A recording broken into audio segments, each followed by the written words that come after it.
Settembre, tempo di rimettersi in gioco. Non solo sul campo, ma anche sui banchi di scuola. E chi ha detto che non puoi portare la tua passione rossonera anche lì? Con Euro Publishing il rientro è un gol. Le nostre riviste di enigmistica sono il tuo allenamento perfetto per la mente, tra un'interrogazione e l'altra. E per i veri campioni di tifo? C'è il kit scolastico Milan, firmato Euro Publishing. Penne che segnano, temperini affilati, tutto per una stagione scolastica da protagonista proprio come il nostro Milan. Trovi tutto su Amazon, in edicola e nei migliori supermercati. E allora cosa aspetti? Euro Publishing torna a scuola davvero fuori classe.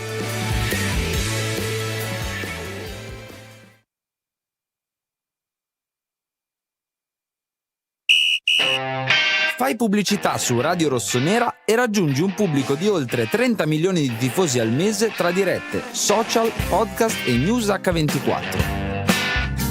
Non solo la tradizionale pubblicità tabellare, ma campagne personalizzate. Dagli spot che realizziamo direttamente noi per i clienti, alle citazioni nel corso delle trasmissioni, fino alla pubblicazione di articoli redazionali dedicati sul sito e l'app di Radio Rossonera e all'attività di coinvolgimento sui social. Cosa aspetti? Entra a far parte della famiglia di Radio Rossonera e condividi la tua passione con milioni di tifosi come te. Per qualsiasi info scrivi a edoardo.maturo@radiorossonera.it. Radio Rossonera, la voce dei tifosi rossoneri.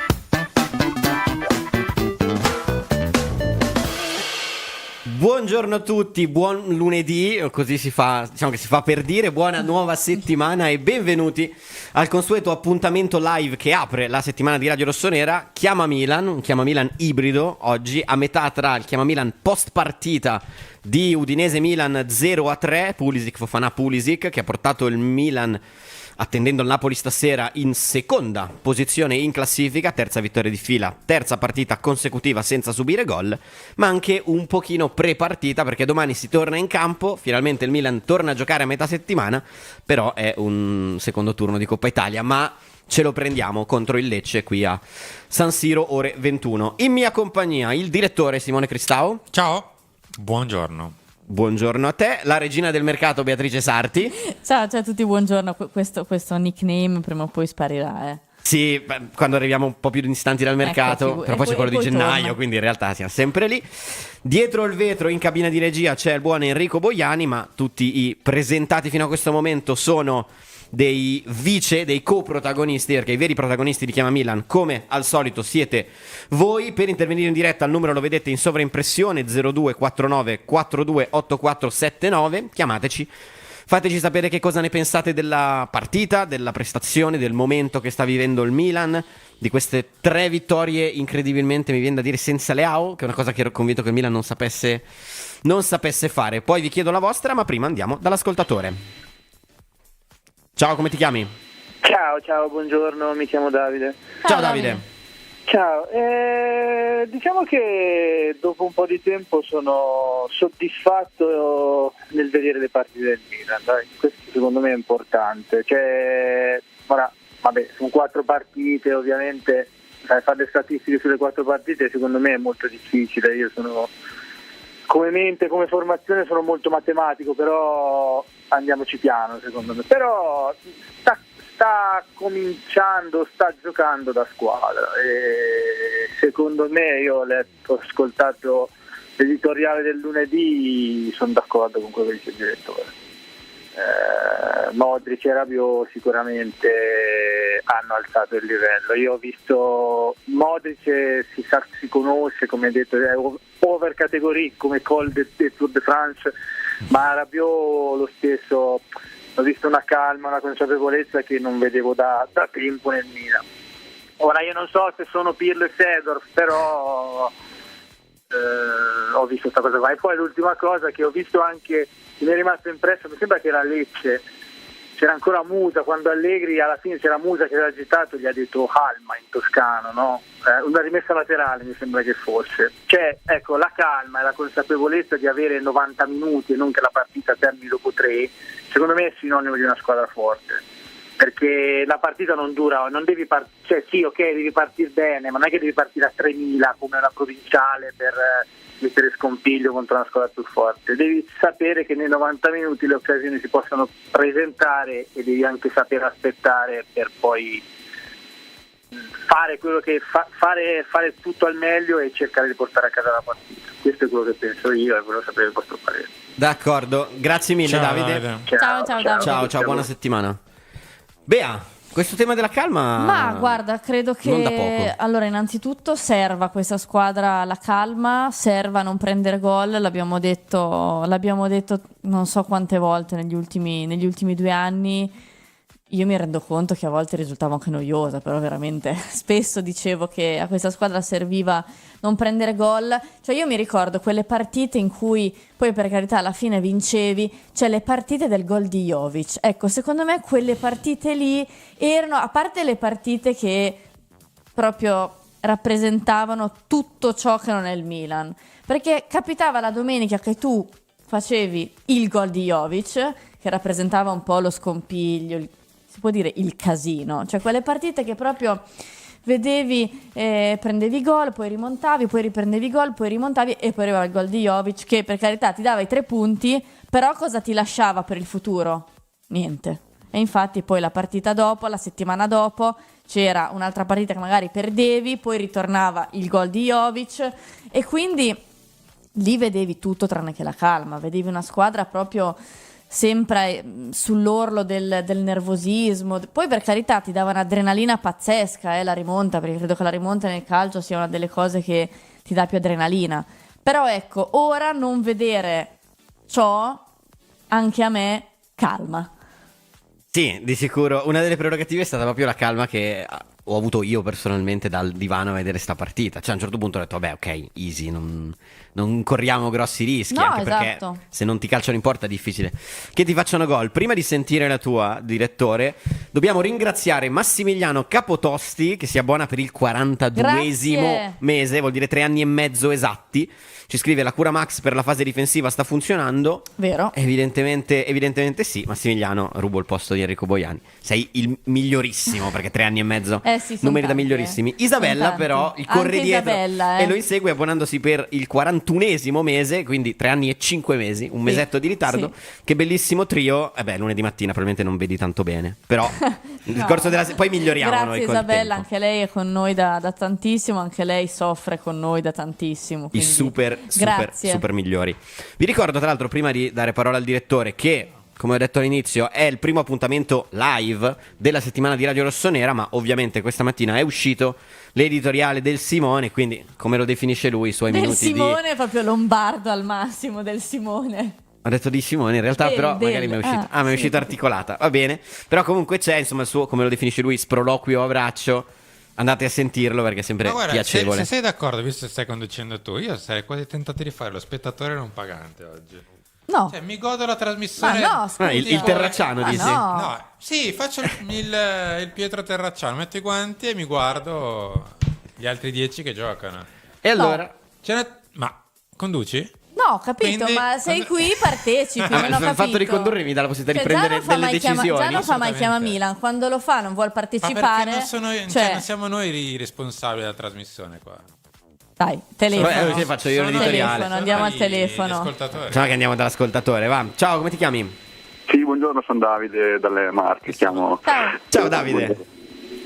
No, io diciamo sono un po' preoccupato per la situazione Gimenez perché effettivamente vederlo un po' così bloccato, no, dispiace, perché secondo me ha voluto dire molto il fatto che insomma a inizio stagione è stato un po' messo in discussione con lo scambio di Donkin con la Roma e secondo me diciamo dichiararlo, anche comunque questa cosa rimane secondo me un po' nella testa del giocatore, posto il fatto che siano dei professionisti, però secondo me questa cosa andava evitata all'inizio della stagione. Voi cosa ne pensate? Adesso ne parliamo. Grazie Davide. Ciao. Ciao. Comunque poi se vuoi chiamare qualcuno che non si chiama Davide, prendiamo anche le sue telefonate, non è una prerogativa per... Nella descrizione della puntata Davide chiama Ma Milan. scusa, cioè vuol fare lo spettatore se ha tolto le cuffie così non sente le io telefonate? sento. Ma non è vero. No, sento si benissimo. sentono in realtà. Ha parlato Allora, di Jimenez. direttore, Oh, bravo. dai, cioè. due parole sul Bebote. Ma non era una battuta, ero serio. Ma veramente me la stavo godendo la trasmissione. Vabbè, dai, due parole. Sul Bebote che... Motivalo il Bebote. Ma il Bebote si motiva con una cosa di 3 lettere, G-O-L, nient'altro. Tanto in questo momento gli manca quello. Quando inizia a trovare il gol si motiverà. Tanto è inutile che... È giusto che i compagni gli stiano vicini, è giusto che l'allenatore gli stia vicino, è giusto, tutto giusto. Ma tanto l'attaccante vive per una cosa che sta in mezzo a 3 pali bianchi con una rete dietro. Quando segna si sblocca, se no no. Certo. Bea, mi viene in mente a questo punto la incredibile battuta che ci ho messo 4 o 5 tentativi a capirla, del buon Youssouf Fofana, che dice il gol è come il ketchup, quando poi inizi ad arrivare ti arriva tutto di colpo. In effetti ho immaginato c'è la classica cosa che non esce, poi a un certo punto te ne esce un quintale. Guarda, direi che rispondiamo al telefono e poi ti dico la mia su Santi. Sul ketchup. Ci devo pensare. Se il ketchup era un po' poi di mattina del lunedì. Ciao, come ti chiami? Beh, è una presa di posizione forte, a suo modo condivisibile. È rigore, quindi. Evidentemente Rigore. dovevo dir la mia subito su rigore Santi. per... Sì, è perché voleva sentire la tua su Santi. Non Ma per il Milan. guarda, io l'ho detto anche nel post partita di Udinese Milan sabato sera. Io non penso che lui sia Andriy Shevchenko, neanche Olivier Giroud. Neanche lui pensa di essere Andriy Shevchenko, credo. Però credo che meglio di così possa fare. Cioè io proprio una squadra che è in lotta per i titoli, per carità, come il Feyenoord, quindi non stiamo parlando del Real Madrid, che ti dà il suo attaccante titolare a gennaio per 30-35, mi fa pensare che soprattutto nel mercato di oggi, quindi dove le cifre sono esagerate, mi fa pensare che non siamo davanti a un attaccante da 10. Però credo che possa fare meglio di così e credo che tutta l'estate passata sulla graticola del mercato abbia sicuramente inciso sulla sua testa. Ecco, non mi sembra neanche un giocatore estremamente forte di testa. Mi sembra un giocatore che, cioè nel senso, Vlahovic è un giocatore che nei momenti in cui è stato sotto critica, e sono stati tanti, ha reagito a volte come lui e a volte invece in maniera diversa. Poi vabbè, Vlahovic è il classico giocatore che quando segna esulta con polemica, dito così, quindi cioè mi immagino che anche Santi quando farà gol si toglierà qualche sassolino. Però ecco, deve fare un po' uno step. Sì. Non mi sembra tanto il tipo, Però non ne sta passando poche. Cioè non so se È vero. si nota che al Milan in questo momento è tutto rosa e fiori, a parte lui. Cioè per me lo avverte questa cosa qui. Però come diceva Simone, l'attaccante ha bisogno di segnare. Ma posso dire una cosa un po' greve? Vai, poi andiamo al telefono. Ma perché ci stiamo disperando così tanto della punta di riserva del Milan? Ah, perché tu pensi che quando tornerà Leao Arduo. sarà la punta di riserva? No, credo che sia abbastanza fattuale. Appena tornerà si siede. Ah beh, certo, può essere. Però nel calcio... Vediamo. Ma poi in realtà ci aveva anche detto, per me è più il tema perché ci stiamo disperando se nonostante l'attaccante non segna riusciamo comunque a vincere le partite. Cioè immaginate quando poi si sbloccherà l'attaccante. Dovrebbe essere tutto ancora più semplice. Ma sentiamo che cosa ne pensa l'ascoltatore. Riproviamo. Ciao, come ti chiami? No, non si chiama. Niente. Ah, niente. Ma C'è ti stanno qualche- mandando dei fax. C'è qualche... Ti stanno arrivando a te probabilmente. C'è qualche... Il burofax. C'è qualche difficoltà con questo ascoltatore? Fa niente, al massimo se vuoi, guarda, ce la scrivi in chat il tuo pensiero, riassumilo un minimo. Voi avete le cuffie, io le ho tolte, quindi io sento quello che sta succedendo fuori. Sì, Se può anche dovesse essere- aprire la finestra, probabilmente entra l'acqua. È la furia degli elementi. Perché Sì, è una oggi che c'è roba- anche sciopero, quindi proprio il lunedì mattina, perché più lunedì mattina è così. Ma infatti Duro oggi, proprio. cioè, proprio il lunedì, non so. Questo è il no? tipico lunedì mattina che se il Milan avesse anche perso io non mi alzavo. Cioè, Blue Monday oggi. Sì, blu nel un senso po' più grey. Sì. Un po' più grey. Proviamo subito. New tentativo. Ciao, come ti chiami? Mauro, buongiorno. Ecco. da Ciao Perugia. Mauro, Ciao, Mauro. eccoti. Buongiorno ragazzi. Allora, Guardate, io so il signore degli ortaggi, no? Uno l'avevamo sistemato, ce ne rimane un altro, però siamo in via di attuazione del programma, quindi dai direttore, siamo su una buona strada. Sì, speriamo. Grazie, buona giornata. Ciao, e sono più Mauro. tranquillo l'anno scorso, dai. Ciao, Grazie. Ciao. Ciao. Sono contento che il Milan vinca perché Mauro è contento e non rischia di chiuderci il canale. Ah, dai, che comunque sembra un piccolo passo per un Sì, uomo, un grande sì, passo sì, per sì, Radio sì. Rossonera questo. Sì. No, però ecco, al di fuori di tutto, mi fa riflettere proprio questo tema legato alla tranquillità che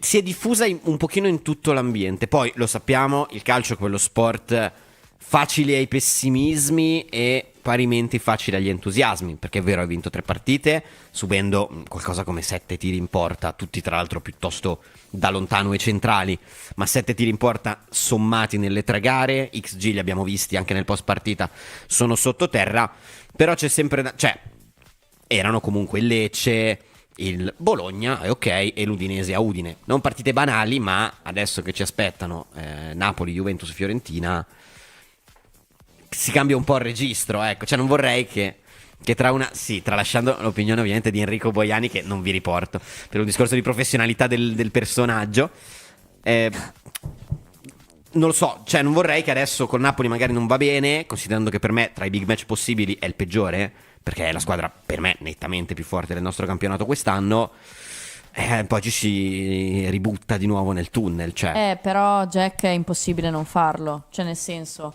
è ovvio che se tu perdi con il Napoli dopo queste settimane è diverso rispetto a quando perdevi con il Napoli l'anno scorso con Fonseca, dove eri già, non dico spacciato, però si capiva l'andazzo della stagione qual era. Quindi sicuramente se perdi con il Napoli non festeggi il giorno dopo, No. però secondo me non c'è quel clima di disfattismo che giustamente c'era l'anno scorso, no? Perché l'anno scorso quando si perdeva alcuni addirittura protestavano per le proteste, cose che non esistono in cielo in terra, però è impossibile che tu non senta critiche, però non credo che ci sarà neanche quel clima di Certo. totale disfattismo. È ovvio che il Napoli è una squadra molto forte, però per come gioca il Milan in questo momento, ecco, io non ho paura di prendere la goleada. Al di Sì, là delle sì. scaramanzie, No, però no, non certo. ho paura di prendere la goleada come invece avevo paura l'anno scorso. Cioè io mi ricordo l'anno scorso Milan-Napoli è stata una partita, tra virgolette, anche gestita non malissimo, no? A San Siro, però poi No, certo, ma poi come dicono che giustamente sia Humble che Carmine, per esempio, bisogna capire come si perde. Cioè si perde magari 1-0, 2-1 con un gol brutto di rapina nel finale è un conto. Se si perde 4-0 col 15% di possesso palla senza vederla mai è un conto un po' diverso. sì, però non credo che, cioè ripeto, non mi aspetto quel clima di sfattismo tutto nero che c'era l'anno scorso, perché comunque i tifosi hanno visto che c'è qualcosa. Vediamo che clima Diverso. sente il nostro prossimo ascoltatore. Ciao, come ti chiami? Ciao ragazzi, sono Alberto. Ciao Alberto. Premetto che ho perso i primi 10 minuti di Chiama Milan, quindi non so se lo avete già detto, ma volevo sottoporvi il mio dubbio amletico. Siamo sicuri che nelle prossime 2 partite 3 punti siano meglio di 2? Vi faccio la domanda e vi lascio, quindi voglio sentire cosa ne pensate. Grazie Alberto. Ciao. Wow. Ah, sì, Io nel mi sono senso già che espresso stamattina, firmo col sangue per 2 pareggi. Non voglio Perché morire. nessuna delle 2 ti scappa. Bravo. Certo. Sì, diciamo che da quello che si è visto all'inizio sembrano un pochino quelle più. Allora, Napoli era la favorita in serie di partenza, lo sapevano tutti, perché già partiva da campionessa campione in carica e in più ci ha inserito un mercato di prestigio. La Juve probabilmente non ce la si aspettava così, il mercato è importante, i risultati in campo si vedono e a mio modo di vedere ha vinto delle partite che l'anno scorso con Thiago Motta, le prime 2 soprattutto, non quella con la Juve, con l'Inter. Ha vinto partite sporche e difficili che per me con Thiago Motta lo scorso anno non avrebbe mai vinto. Ragazzi, l'Inter torna, cioè non entriamo nell'ordine delle idee che l'Inter sia tagliata fuori perché ha perso 2 partite a fila, a mio avviso. Poi, per me l'Inter ha molte più incertezze degli ultimi 3 anni, quest'anno. sì, Poi ma non per- sto ma dicendo per che me fa un brutto arriva. campionato, però io la vedo una squadra molto molto insicura. con un po' di... Vediamo. Poi ecco, riguardo questo per esempio è un altro tema, poi andiamo al telefono, che è lo Sparviero, che ci dice la Juve sembra il Milan dello scorso anno, è troppo sbilanciata. Sì, fa le partite di Jovic la Juve. Allora, va detto che il Napoli, cioè sappiamo, in Serie A vincono le migliori difese, al momento le 2 migliori difese, se non sbaglio, sono il Napoli con un gol subito, ma ancora la partita da giocare stasera, la Roma con un gol subito, e poi c'è il Milan con 2. La Juve ha tanti punti, ma ha preso tanti gol finora. Li fa anche, però li prende anche. Ma sul lungo tendenzialmente. Ma sul lungo l'abbiamo visto sulla nostra pelle gli ultimi anni, no? Sì. Se tu fai tanti gol però ne subisci molti, non vai tanto in là. L'ha detto Landucci anche dopo. Sì. Vabbè, figurati se Allegri partita, e staff non. Vabbè, ma lo dice anche la storia della Serie A. Chi prende così tanti gol non arriva. No, se non sbaglio, negli ultimi 10 o 15 anni l'unica squadra ad aver vinto senza avere la miglior difesa è stata la Juve di Sarri. Manco farlo apposta. Andiamo al telefono. Ciao, come ti chiami? Ciao, sono Angelo, come state? Ciao Angelo. Noi bene, tu come stai? Benissimo. No, allora, ascolta, volevo dire, a me è sembrata l'azione del terzo gol, no? Tutto fuorché un'azione dell'Allegri che conosciamo. Per me invece sembrate proprio l'azione di Allegri. Ma perché non è un contropiede quello lì. Ma non c'è nulla di male contro i contropiedi, Sì, ma non è un contropiede, è partita dal basso, cioè hanno perso il campo. Sì, ma nel caso secondo me non c'era comunque niente di male, anche se assolutamente, a me va bene, basta che la buttino dentro. In merito a quello che ho sentito che avete detto sulle difese, sugli attacchi, è vero che l'Inter torna, quello è sicuro, però ha preso la bellezza di 7 gol. Che credo che più dell'Inter l'abbia preso solo il Torino. Sì, perché ne ha buscati 5 dall'Inter. Io infatti non li vedo molto, molto sicuri di sé come nelle ultime stagioni. Poi magari mi sbaglio. C'hanno il nuovo Cristiano Ronaldo che è più Esposito, quindi... Sì, c'è un po' a proposito di facili entusiasmi. Ieri sera ho visto la Fiorentina perché volevo farmi male. Sembra di vedere il Milan dell'ultimo anno di Pioli. Sì. Tutti avanti, ognuno per fatti suoi. Forse evidentemente Pioli non giocava così quando è venuto al Milan, però. Gioca così da quando ha vinto lo scudetto, di fatto. Appunto, noi abbiamo dato la colpa sul fatto che gli hanno portato via i giocatori. Forse non sarà che si è messo in testa di giocare in quel modo? Voglio dire, la Fiorentina gli hanno preso quello che volevano, quindi. D'accordo. Comunque dai ragazzi, l'importante è che vinciamo col Napoli. Io continuo a pensare che possiamo vincere sia col Napoli che con la Juventus. Io direi iniziamo a vincere con Lecce prima. Che già. Sì, va bene anche, però io ne ho presi fino adesso su 4, ne ho presi 2, spero di prendere anche gli altri 2. Speriamo di perché sicuro. Secondo me battere il Napoli, la Juventus forse è un po' più difficile perché a Torino, ma battere il Napoli non sarebbe una cosa impossibile secondo me. Per come giochiamo adesso, per come giocavamo l'anno scorso, non c'è la partita. Speriamo, avremo modo di parlarne. Ciao, grazie Angelo. Okay, ciao, buona settimana. Ciao. Sì, effettivamente ragazzi, questa settimana sarà tutta una specie di lungo avvicinamento al big match di domenica. Poi lunedì prossimo avremo Chiama Milan post big match. È vero. Domani giochiamo, Sì, io do tanta importanza anche perché, sapete, Camarda che torna a San Siro, non so, c'è tanta curiosità dal mio punto di vista verso quella partita. Io non sono una di quelle, anche perché detesto quando lo dicono a me, quindi di certo non lo vado a dire io. La famosa frase ve l'avevamo detto, no? Non mi appartiene. Però su Stefano Pioli ve l'avevamo detto. No, per me c'è stato un clima veramente di irrealtà, nel senso che quello che stava accadendo a Stefano Pioli era sotto gli occhi di tutti. E non capisco perché si è tentato di nasconderlo fino alla fine, perché era palese. Non è l'unico allenatore a cui è capitato. Un allenatore che dopo lo scudetto si è palesemente montato la testa e non è tornato più indietro. Anche perché quando tu pensi di aver vinto uno scudetto perché sei bravo tu e non per tutto quello che hai attorno, è come se quello che hai attorno, non dico non ti venisse più dietro, però se si vince tutti insieme.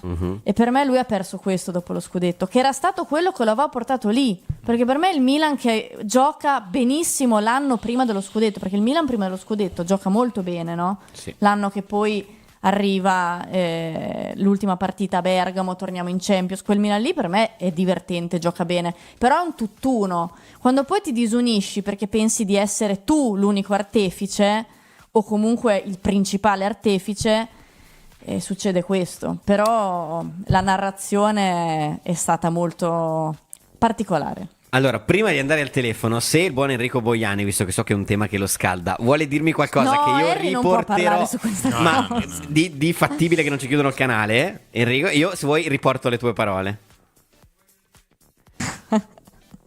Perfetto. Ha scelto di non parlare perché non è in grado probabilmente di utilizzare Esatto, un tu linguaggio. avresti la possibilità di parlare, ma c'è un modo articolato per farlo.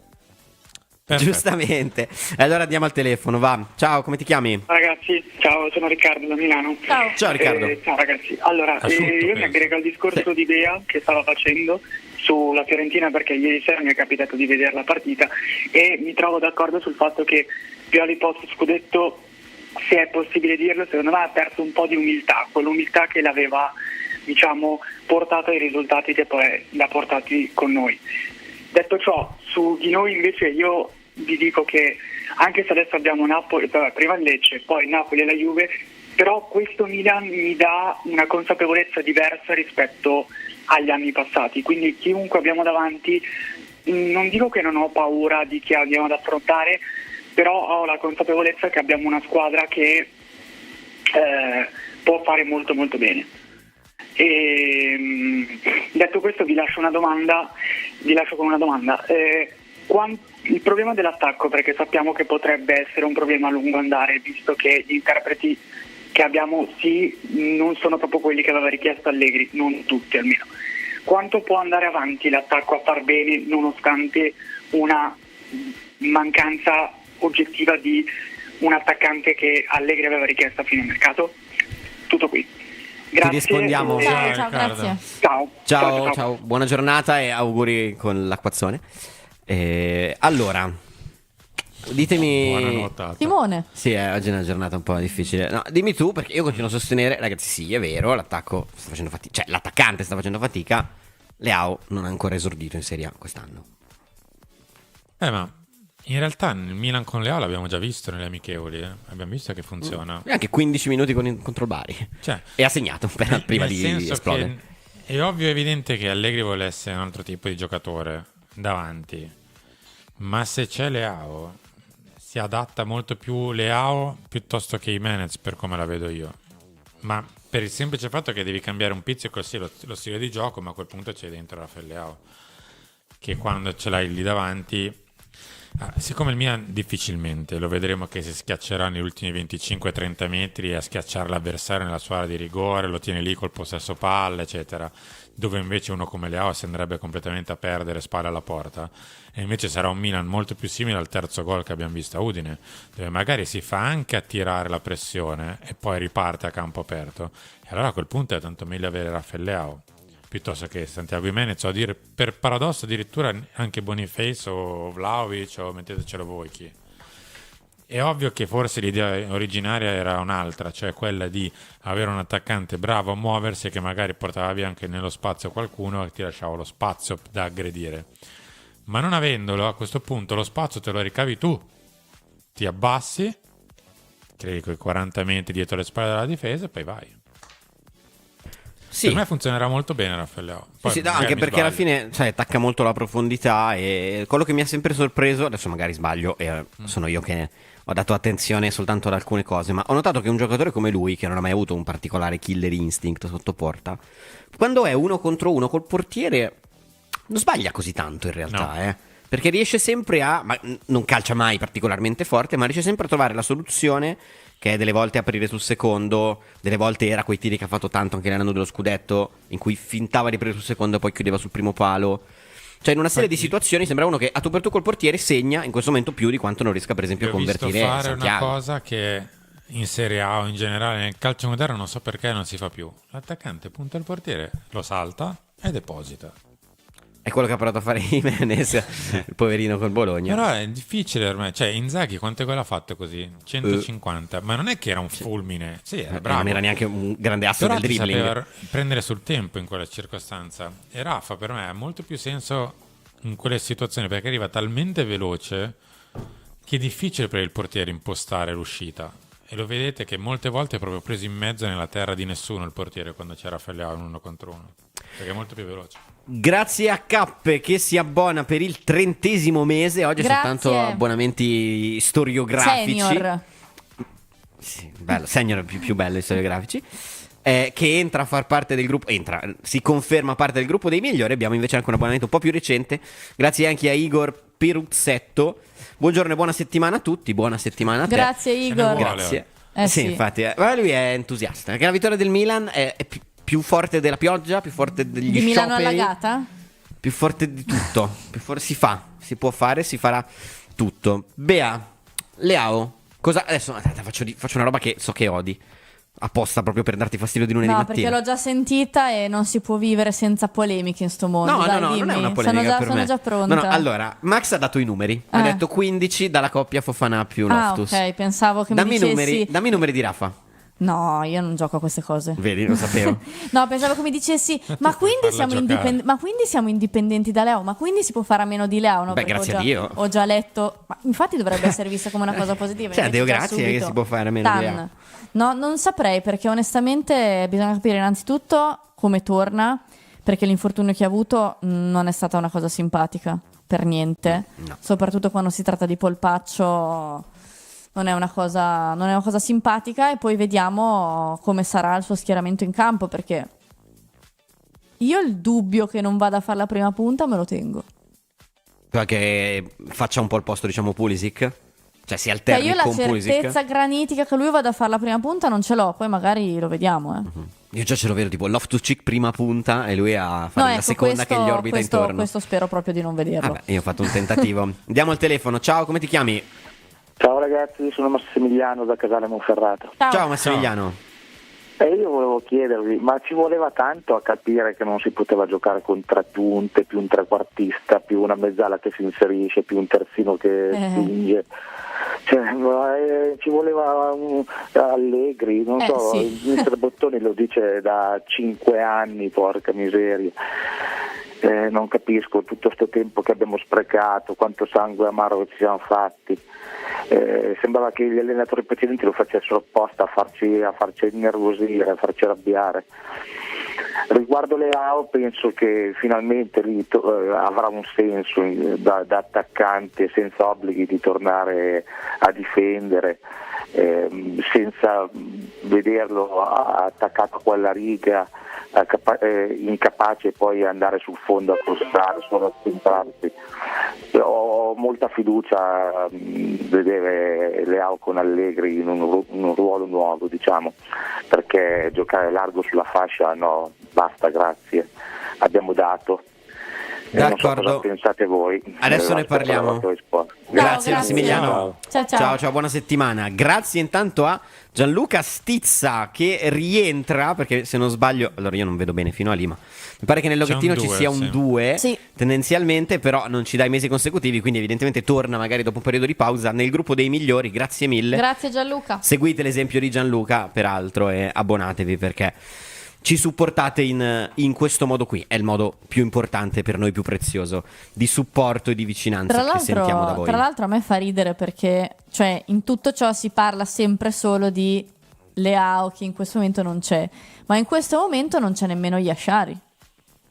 E in Nkunku non si è praticamente mai visto. Era quello che stavo dicendo io. Sono No, i due. però io a centrocampo sono curiosa di capire cosa farà, perché... perché a centrocampo sei ottimo e abbondante, come è si suol dire. questo, Davanti Jimenez che per non me fa Rabiot gol, e Modric lui non li toglie neanche sotto tortura. Sì, finché hanno. Allora, io Modric, lo dico francamente, se domani vedo Modric, chiamo io Allegri e dico spero Max, di non vederlo no. minimamente neanche Max entrare. no, capito che Ricci non gioca, ma no. Ok, non voglio proprio vederlo io Luka Modric, neanche in panchina lo voglio, in tribuna a guardarla. No. Modric. No, domani non lo voglio proprio vedere, perché adesso va bene tutto, ma vorrei vederlo entrare, cioè, ma perché dobbiamo scherzare col fuoco per forza, cioè non è obbligatorio. Esatto. Però in effetti anche io mentre ci chiacchieravamo con Massimiliano mi è venuto in mente che è vero, il Milan ha fatto un buon inizio di stagione, finalmente un buon inizio di stagione, e l'ha fatto senza il suo miglior giocatore e senza i due suoi acquisti più costosi. Sì. Perché Nkunku cosa ha giocato? Sì, l'abbiamo visto appena. 40 minuti in tutto, E Yashari, poverino, disintegrato subito. Yashari peraltro non lo vedremo ancora per un po'. Andiamo al telefono. Ciao, come ti chiami? Buongiorno, sono Davis. Ciao Davis, come stai? Bene, grazie. Ragazzi, lunedì scorso non è che non ho preso la linea, non ho voluto chiamare per salvare un po' tutto, la radio, tutto, perché eravamo...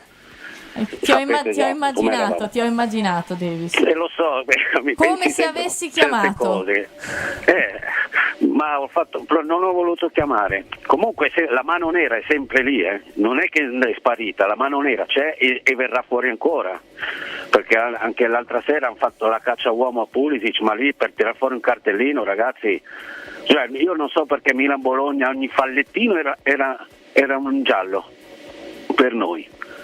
Ogni corner era un fallo in attacco, cioè, ragazzi, guardate che ci faranno ancora soffrire anche quest'anno, perché lo scudetto di Pioli abbiamo fatto un qualcosa di straordinario con la mano nera che era sempre lì a toglierci quello che era giusto che avessimo vinto il campionato 5 giornate prima.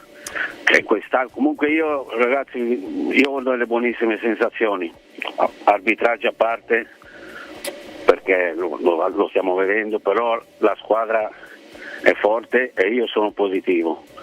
Adesso speriamo che lasciamo stare la dirigenza, adesso hanno capito l'errore, c'è sempre qualcuno che vuole fare il protagonista ma fa niente, però lasciamoli stare, ho visto che ha blindato Milanello, Allegri e io ho molta fiducia. Vi do un consiglio, la prossima maglietta io non vedo l'ora di indossarla, quella celebrativa con scritto 2 stelle vere, bellissima sarebbe bellissima. Nessuna scaramanzia questo lunedì mattina, però nel dubbio sotto la scrivania. Positivo, ma perché? Ma la squadra è forte. Il Napoli ci deve. Il Napoli ci deve uno scudetto dai tempi di. Io ero a Verona quando si è tolto la maglietta Van Basten, c'è gente ancora non era neanche nata. Io ero a Verona. D'accordo. E il Napoli ci deve quello scudetto lì. Conte gli deve uno scudetto ad Allegri con la storia del gol di Montari. E anche lì Galliani, e c'era Galliani lì, non è che adesso, perché se viene Galliani magari venisse, ma non è che adesso ci salva dalla mano nera, la mano nera ci sarà sempre contro di noi. Adesso ne parliamo, Davis. Ciao, grazie. Ciao Davis. Ciao. Goditi il sole tu che puoi. No, questa comunque era una citazione, sai, Gavrilo Princip, la situazione di Gavrilo Princip, la mano nera. Zero? Questa no. No, Gavrilo Princip è l'uomo che ha scatenato la prima guerra mondiale con l'assassinio del duca Francesco Ferdinando d'Austria. Faceva parte di questa associazione terroristica che si chiamava la Mano Nera. Quindi era quello il riferimento di Davis. Era un riferimento storiografico quello di Davis. No, allora, tornando un pochino noi, io invece faccio un appuntino che io mi sento di fare sugli arbitri per la partita con l'Udinese.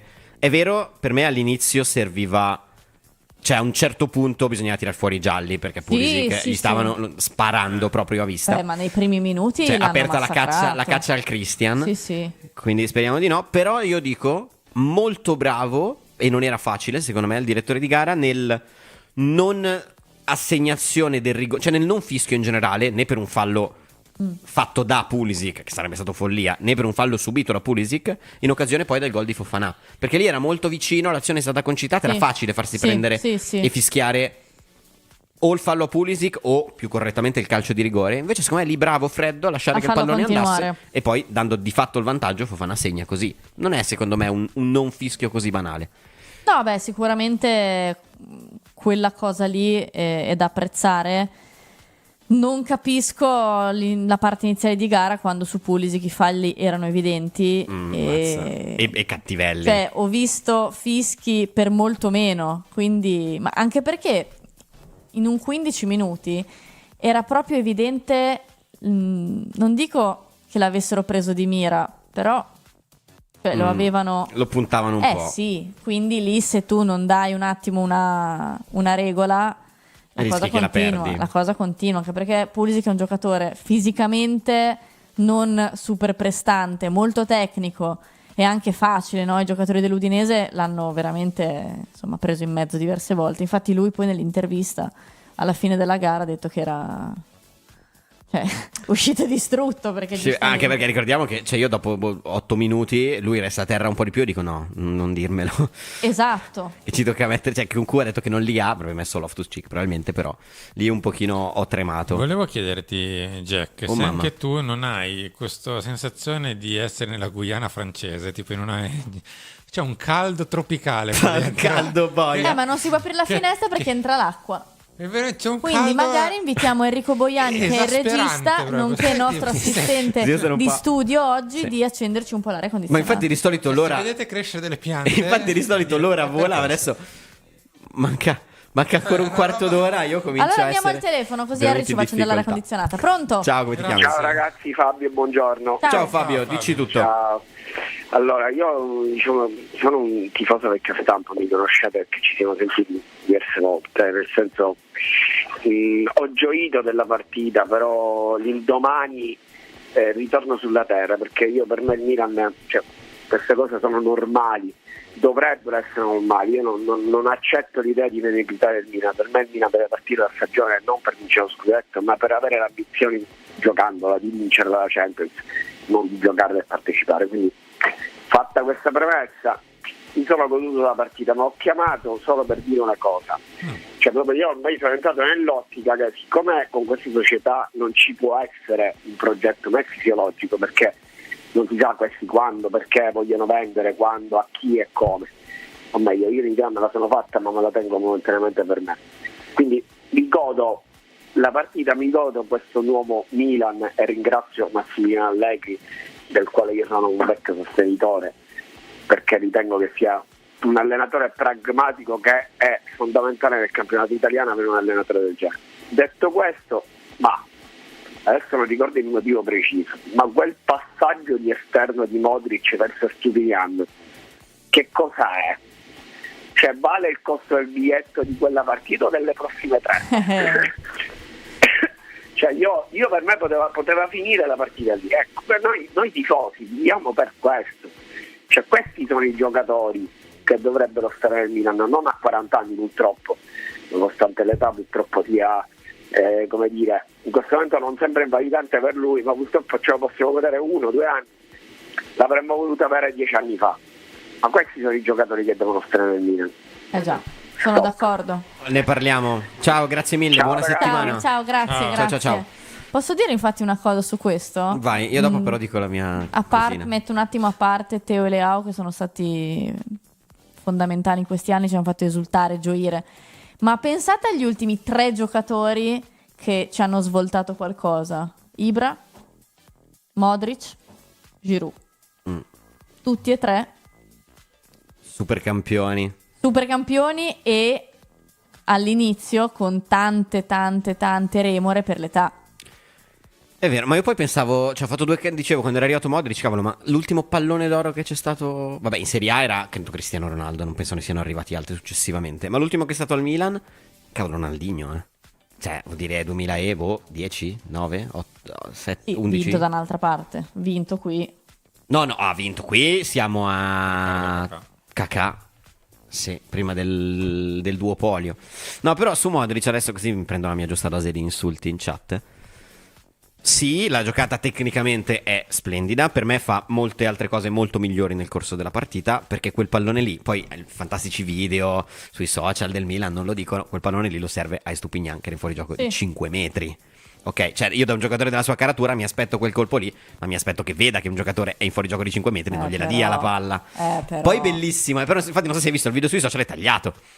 Dopo il tocco di esterno, non fa vedere l'esito. Ho visto solo la partita. No, non fa vedere l'esito poi di quell'azione lì. Secondo me ha fatto molte cose molto più preziose. Ma per me è la calma che ti dà Modric a centrocampo. Ma poi quanti palloni recupera? Come detta il tempo, non si risparmia in fase difensiva, la tranquillità che dà. E non ce l'avevamo quel giocatore lì, Poi è Luka Modric, quindi però non c'era. No, ma io più che in fase di impostazione a me sta stupendo in fase difensiva. Non pensavo che avesse A così tutta questa corsa, B che potesse recuperare tutti questi palloni. Ogni tanto si traveste l'angolo Kanté e io mi commuovo. il Ci professionismo. arriva molto prima con la testa sulla lettura del passaggio. Quindi non deve fare quello sprint Quindi disperato. non deve correre, semplicemente sa già dove va la palla. Giocatori di alto livello hanno questo Perché conosce che... il gioco. Ma infatti anch'io mi esalto molto di più, non tanto per il passaggio all'esterno, perché tanto lo sappiamo. Ce l'ha. Ce l'ha. Ce l'avrà anche tra 10 anni Ma probabilmente quell'esterno. Posso esagerare? Un passaggio così ce l'ha anche tecnicamente nei piedi anche Ricci, cioè per dirti, non è che serve Luka Modric, ok? A me fa più impressione da un'altra parte, quando invece tipo sull'area di nostra di rigore, lato corto, prestato da due, bello sereno, Sì, quello gioca che mi la gasa. palla e ti lascia tranquillo. Lì mi riempie molto di più quella giocata lì, oppure quando Rabiot, che ne so, gli arriva uno contro, assorbe l'urto e poi gioca la palla. Ecco, sono cose che mancano un po' di più. Ma poi tante volte riesce sull'esterno. a... È un regista che riesce... Arrivo. È uno dei registi che riesce a ricevere il pallone, a toccare tanti palloni, senza però dover andare in mezzo ai due centrali. Perché riesce comunque sempre a trovarsi il suo spazio, smarcarsi, liberarsi, anche in fase di pressione alta, un pochino tra le linee o dietro agli avversari in pressing. Andiamo al telefono. Ciao, come ti chiami? Sì, Vincenzo, ciao da Bari. Ciao Vincenzo. Volevo dirvi che io ho cercato di mettermi in contatto con voi dopo la fine del mercato, non ci sono riuscito, pazienza. Ma perché volevo mettermi in contatto con voi? Perché vi sentivo molto pessimisti e questo pessimismo io invece non lo riscontravo. Io ero invece convinto che questa squadra fosse fortissima. Perché a differenza del difensore che non è arrivato un ragazzino, secondo me il cuore di una squadra è il centrocampo, e con questo centrocampo noi possiamo fare tutto. Perché il centrocampo sa difendere, copre i difensori che non sono i Maldini, i Baresi, i Nesta, ma comunque con una buona copertura stiamo vedendo che alla fine è un ottimo allenatore, ovviamente, stiamo vedendo che alla fine non si prendono comunque gol. Perché il centrocampo è il cuore di una squadra. Il centrocampo anche per l'attacco è importante, perché i gol li fanno comunque i centrocampisti, comunque il passaggio alla Modric arriva alla punta, poi oggi è il Gimenez, domani sarà Leao, sarà il Kunku. Voi non avete ancora visto Kunku è un fuoriclasse assoluto, deve soltanto entrare in condizione, dopodiché secondo me non esce più dalla squadra a discapito di chiunque. Quindi tutto questo volevo dirlo il giorno dopo la fine del mercato, lo dico adesso con convinzione maggiore, ovviamente, perché dopo queste partite ovviamente penso che in effetti all'epoca avevo ragione. Tutto qui, grazie, arrivederci. Ciao, buona Ciao, settimana. Bea? Ma cosa devo rispondere a una telefonata del genere? Cioè, onestamente non so cosa rispondere. Vuoi Noi rispondo io? pessimismo per Massimiliano Allegri non l'abbiamo mai avuto. Per Anzi, abbiamo sempre riposto in lui le nostre massime speranze. Poi non è riuscito a mettersi in contatto con noi, sarei curiosa di capire, perché il telefono è sempre aperto e dirlo dopo Udinese Milan è un po' facilino che dirlo dopo la fine del mercato. Però Ma io se vuoi te lo ribadisco, per quanto mi riguarda il mercato ha avuto delle lacune pesanti, perché se al primi due infortuni siamo lì a pregare Gesù Cristo che li metta in croce un'altra volta in campo i nostri giocatori, perché al posto di Salmaker voglio vedere chi facciano giocare. Se si infortunano due difensori, chi facciano giocare? Povero Zaccaria Tecame, non ti fidi? Però ragazzi, cioè, il mercato è una cosa, la costruzione della rosa è un'altra, la gestione delle partite è un'altra ancora. Poi che in questo momento storico, con un infortunio e mezzo e con Allegri che inizia a performare, è ovvio che stiamo vedendo la parte migliore. Siamo alla quarta giornata, non è per gufare, però se non si è né negativi, neanche estremamente positivi. Con calma, perché abbiamo visto annate che sono andati di qua e di là in un attimo. 2 anni fa eravamo a sbattere i pugni a Genova perché vincevamo col Genoa, eravamo primi in classifica. L'annata non è che sia andata proprio a rose e fiori, poi È stata una tragedia. tutt'altro. Lo scudetto di Zaccheroni, mi ricordo, a ottobre o addirittura forse a novembre prendiamo una tramvata epocale dal Parma a Parma 4-0 mi pare, dal Parma di Buffon, Cannavaro, squadra iper top. Eppure alla fine dell'anno vince il campionato. e uno dice, caspita, hai preso una trambata da una top squadra, finito il campionato, e invece no. Quindi, calma. No, ma io riferimenti. rispondo anche ad Artorias che ci picchietta perché non accettiamo le critiche, ma non è una critica, semplicemente io una persona che chiama per dire ve l'avevo detto, ve lo volevo dire, ma ve lo dico, cioè cosa devo rispondere? Cioè, io penso che sia semplicemente bello godersi il Milan in questo momento dopo 2 anni orribili, cioè onestamente di queste frasucole io non so cosa rispondere, cioè non so voi, ma al di là del discorso che ha fatto Simo sugli infortuni, sulla rosa corta, tutto quello che volete, però cioè, che senso ha? Cioè, No, allora, per me questa frase qui può essere vera oggi, poi magari può tornare non vera tra 2 settimane e può ritornare vera tra altre 3. Cioè, il calcio cambia, si evolve, cioè, non so, io non so mai cosa rispondere a queste cose. No, per me veramente in 10 secondi poi andiamo al telefono. Secondo me il discorso più che ha fatto Vincenzo, se non sbaglio, è legato al fatto che noi non avevamo tanta fiducia nel mercato, ed è vero, e lo rettifico, ma non avevamo fiducia nel mercato proprio perché avevamo tanta fiducia in Allegri. E noi leggevamo e ci risultava anche che Allegri chiedesse X e gli venisse dato Y o non gli venisse dato nulla. Appunto. Questo portava una certa sfiducia nel mercato, perché se ti fidi di Allegri e Allegri ti chiede A, gli prendi A o al massimo qualcosa che somiglia ad A. Non gli prendi C, che è completamente diverso, che è la tua quarta scelta perché economicamente è più conveniente. È chiaro, il centrocampo è buono, ma già noi che abbiamo sempre reputato buono il centrocampo, quando comincia a dirci che lui vede Modric, Ricci e Yashari come 3 stampini uguali dello stesso prototipo di giocatore, ci si gela il sangue. Il difensore d'esperienza non è arrivato, poi lui è talmente bravo nella fase difensiva che sta facendo performare molto bene che non anche sia una i 3 difesa difensori da 8, che abbiamo. Penso che se lo diciamo non si offende nessuno. E in attacco poi invece se lui la fa rendere, bravissimo Massimiliano Allegri, e non sarebbe la prima volta. No, ma certo. Però, e in attacco che sia qualche lacuna lo vediamo. Al volo, prima di andare al telefono, grazie a Reno che si abbona per il 42esimo mese, quindi anche lui 3 anni e mezzo, grande Reno, ormai vivo questa squadra navigando a vista. Sì, questo è stress post-traumatico dopo le ultime annate. E un grandissimo grazie a Gabriele Bori che ha regalato un abbonamento che è stato vinto da Michele. Grazie. Quindi benvenuto Michele, grazie a tutti. Grazie mille Michele. E andiamo al telefono. Ciao, come ti chiami? Buongiorno, ciao Roberto. Ciao Roberto, sei in piscina anche oggi?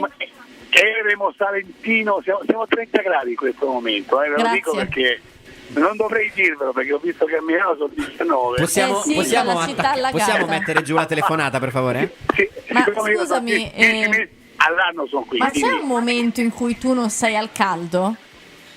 Raramente, spesso vado a Fuerteventura. Okay. Io amo il caldo. Anch'io. Dopo aver passato tutta la vita a Milano con le temperature che conosciamo, che sapete, quindi vabbè dai.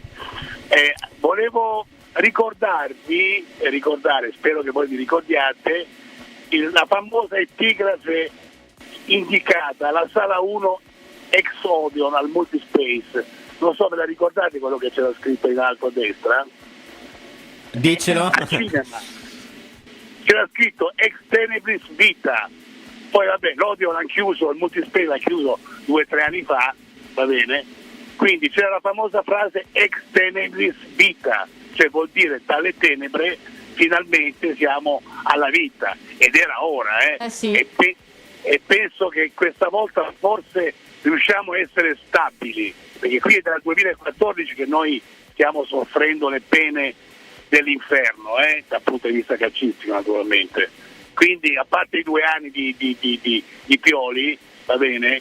Vabbè, volevo fare questa considerazione, ma nessuno l'ha mai vista quella epigrafe lì all'Odeon. Ma non andate al cinema voi, no? Poco. E io molto, ma non a Milano. No, ma adesso è chiuso, ma io parlo di 2 o 3 anni fa, fino a quando era aperto la sala 1, in alto a destra c'era questa frase qui. Vabbè, quando questa considerazione, un'altra e poi vi lascio. Allora, Allegri mi sta stupendo. Io ricordavo le ultime partite con la Juve, che era veramente un disastro. Cioè io non pensavo che avrebbe dato stabilità, però non pensavo che saremmo riusciti a giocare bene. Quindi secondo me anche questo è una. E poi lui varia le tattiche, vedo che durante la partita riesce proprio camaleonticamente riesce ad adeguarsi, e questo secondo me è magari sta cambiando anche lui, è cambiato forse in quest'anno Sabadio che si è preso. Che ne dite voi? D'accordo, adesso ne parliamo. Vi saluto. Grazie, Ciao. buona piscina, goditela anche per noi. Cioè, in realtà anche noi siamo in piscina, però in maniera molto diversa. Molto diversa. Infatti, poi la metro, chissà che circo che sarà raggiungerla a nuoto. Che mi dite? Ma guarda, allora, io ti dico, faccio un discorso prima in generale su Max. Allora, diretto, sei già partito 10:59, te lo ok, dico, eh. 10 Ok. secondi. Io continuo a ripetere quello che pensavo su Max. Non è il mio allenatore preferito, ma come ho fatto 2 anni fa lo stesso discorso per Conte, l'ho fatto quest'anno per Allegri. Cioè, è la medicina per un malato. Il Milan era parecchio, è ancora malato. È come quando uno gli passa la febbre, allora esce, pensa che è tranquillo, bello sereno. E poi subito no, si becca. calma. Max è esattamente la medicina che serve per questo Milan. Poi non so se sarà l'allenatore giusto per i prossimi 2 o 3 anni, ma come lo era Conte 2 anni fa, lo è stato lui quest'anno. Questo l'abbiamo sempre detto, che era magari non l'allenatore migliore, ma l'allenatore giusto al momento giusto, la medicina giusta. Io ho usato proprio questa parola. La medicina giusta per il malato Milan. Poi che stia cambiando, Mi sembra sempre. Anche io vorrei sottolineare che con la partita Posso con dire, Lecce. Magari sta variando qualcosa. per me rispetto all'ultima Juve ha semplicemente un centrocampo che è 3 volte più forte. Sì, invece parlando non di campo, io vi faccio presente che la prossima si gioca a Milan-Lecce di Coppa Italia, sarà la 6ª partita di Massimiliano Allegri alla guida del Milan e con quella farà 50% di partite in panchine, 50% di partite da squalificato, perché sarà la 6ª e la 3ª che lui salterà per squalifica, quindi sì, magari in campo qualcosa è cambiato umanamente, però rimane quell'uomo, l'uomo Massimiliano Allegri. Max Frizzantino. diciamo sul gioco, che è poi una parola un po' vuota a volte, demanda molto alla qualità dei singoli. Lui dà un'organizzazione difensiva estrema, non ti fa praticamente prendere un tiro in porta, poi dice Modric, Rabiot, Pulisic, Leao, più o meno se gli do le tre direttive giuste su occupare lo spazio in maniera decente, con loro. Uno lo buttano dentro. Bea, in chiusura cosa ci dici su Max? No, io credo che lui sicuramente potrà variare qualcosa. Allora, lo stampo dell'allenatore che è, penso che rimarrà, perché è quello che l'ha contraddistinto, quello che l'ha fatto vincere, quello che lo fa anche ricordare il suo marchio.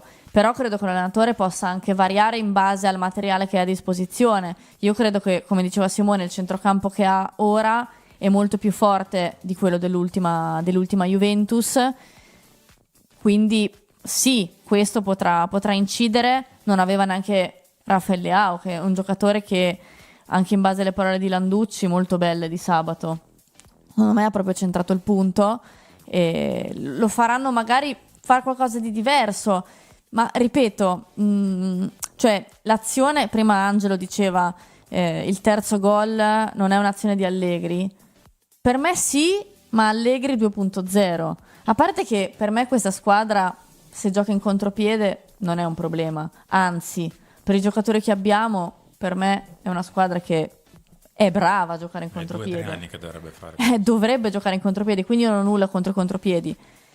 Però, ripeto, mi aspetto da lui magari qualche variazione, cioè non è tutto bianco o nero, cioè detto da me fa anche ridere.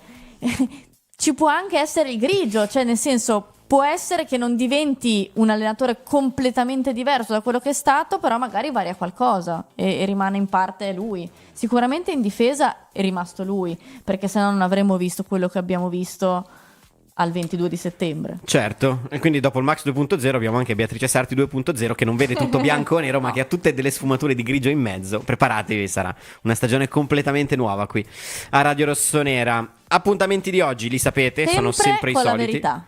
Sempre con la verità e sempre con l'autonomia e l'indipendenza. Adesso possiamo andare? La verità, Possiamo andare. Perché bisogna sottolinearlo di questi tempi. La verità. Ore 13 Lunch Press, ore 16 il Talk. Dimmi se c'è altro.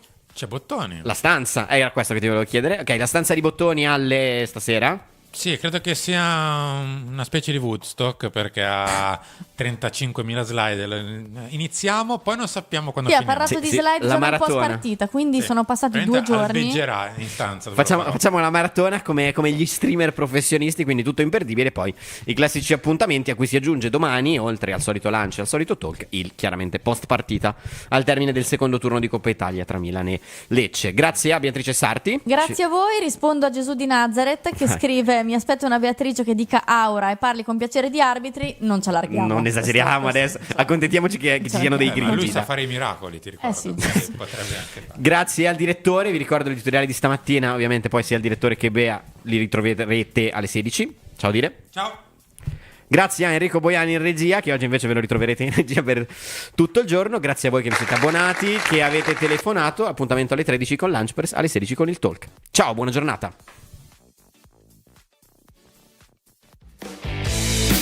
Settembre, tempo di rimettersi in gioco. Non solo sul campo, ma anche sui banchi di scuola. E chi ha detto che non puoi portare la tua passione rossonera anche lì? Con Euro Publishing il rientro è un gol. Le nostre riviste di Enigmistica sono il tuo allenamento perfetto per la mente, tra un'interrogazione e l'altra. E per i veri campioni di tifo? C'è il kit scolastico Milan, firmato Euro Publishing. Penne che segnano, temperini affilati, tutto per una stagione scolastica da protagonista proprio come il nostro Milan. Trovi tutto su Amazon, in edicola e nei migliori supermercati. E allora cosa aspetti? Euro Publishing torna a scuola davvero fuori classe.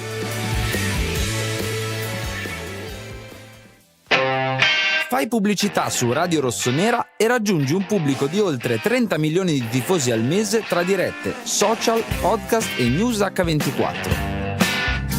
Non solo la tradizionale pubblicità tabellare, ma campagne personalizzate. Dagli spot che realizziamo direttamente noi per i clienti, alle citazioni nel corso delle trasmissioni, fino alla pubblicazione di articoli redazionali dedicati sul sito e l'app di Radio Rossonera e all'attività di coinvolgimento sui social. Cosa aspetti? Entra a far parte della famiglia di Radio Rossonera e condividi la tua passione con milioni di tifosi come te. Per qualsiasi info scrivi a edoardo.maturo@radiorossonera.it. Radio Rossonera, la voce dei tifosi rossoneri.